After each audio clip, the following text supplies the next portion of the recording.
नेपाल में पिछले दिनों हिंसक विरोध प्रदर्शनों के बाद अब जनजीवन पटरी पर लौटने लगा है। काठमांडू और नेपाल के अन्य हिस्सों में लगाए गए प्रतिबंध हटाए गए हैं।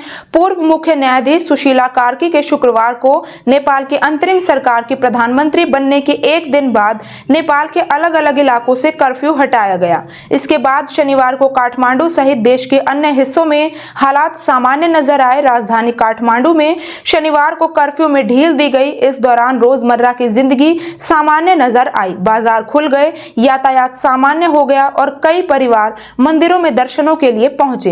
इस दौरान सैनिकों ने सड़कों पर अपनी उपस्थिति कम कर दी, जहां विरोध प्रदर्शनों के बाद से उन्हें बड़ी संख्या में तैनात किया गया था। महिला पीएम से लोगों की उम्मीद। काठमांडू की 23 साल की दुकानदार दुर्गा मागर ने कहा, हमें नहीं पता कि भविष्य में क्या होगा, लेकिन आज हम संतुष्ट हैं। 51 वर्षीय सामाजिक कार्यकर्ता सूरज भट्टाराई ने कहा, नेपाल को पहली महिला प्रधानमंत्री मिल गई हैं। उन्हें आशा व्यक्त की है कि सुशासन को आगे लेकर जाएंगी।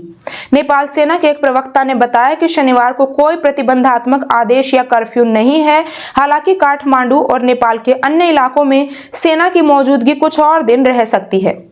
वीरगंज में भी धीरे धीरे पटरी पर लौट रहे हालात। कर्फ्यू में ढील मिलने के साथ ही वीरगंज में हालात सामान्य हो रहे हैं। प्रशासन के आदेश के बाद अब रात्रि 9 बजे से सुबह 5 बजे तक कर्फ्यू लागू किया जाएगा। नेपाल प्रशासन के द्वारा जारी आदेश के बाद वीरगंज में सड़क किनारे लगे नाश्ते पानी के ठेले एक बार फिर से खुलने लगे हैं। स्थानीय लोगों ने ली राहत की सांस। प्रमुख बाजार क्षेत्रों में चहल पहल बढ़ रही है और स्थानीय लोगों के चेहरों पर राहत की झलक साफ देखी जा सकती है। कपड़ों की दुकानें, हार्डवेयर स्टोर्स, किराना दुकानें, होटल और रेस्टोरेंट समेत अधिकांश व्यावसायिक प्रतिष्ठान खुल चुके हैं। रोजाना की कमाई पर निर्भर लोगों को बड़ी राहत। स्थानीय व्यापारियों का कहना है कि ठप पड़ा कारोबार अब धीरे धीरे सामान्य हो रहा है, जिससे रोजाना की कमाई पर निर्भर लोगों को बड़ी राहत मिली है। दुकानों में ग्राहकों की आवाजाही बढ़ने लगी है और सड़कों पर ट्रैफिक भी सामान्य होता नजर आ रहा है। भारत नेपाल सीमा पर बढ़ती जा रही है सख्ती। हालांकि स्थिति पूरी तरह सामान्य नहीं हुई है। भारत नेपाल सीमा पर अब भी सुरक्षा के लिहाज से सख्ती बरती जा रही है। बॉर्डर पर सुरक्षा बलों की तैनाती जारी है और किसी को भी बिना वैध पहचान पत्र के सीमा पार करने की अनुमति नहीं दी जा रही है। नेपाल में फंसे भारतीय नागरिकों और भारत में फंसे नेपाली नागरिकों को पहचान पत्र दिखाने के बाद सीमित रूप से आने जाने की इजाजत दी जा रही है।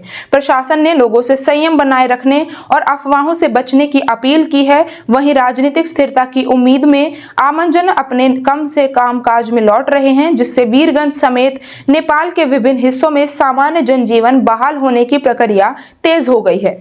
हिंसक प्रदर्शनों में कम से कम 50 लोगों की मौत। नेपाल पुलिस के आंकड़ों के अनुसार प्रदर्शन हिंसक होने के बाद कम से कम 50 लोगों की जान जा चुकी है। 26 सोशल मीडिया प्लेटफॉर्म पर प्रतिबंध के खिलाफ नेपाल में ये आंदोलन शुरू हुआ। बड़ी संख्या में नेपाल के युवा सड़कों पर उतरे।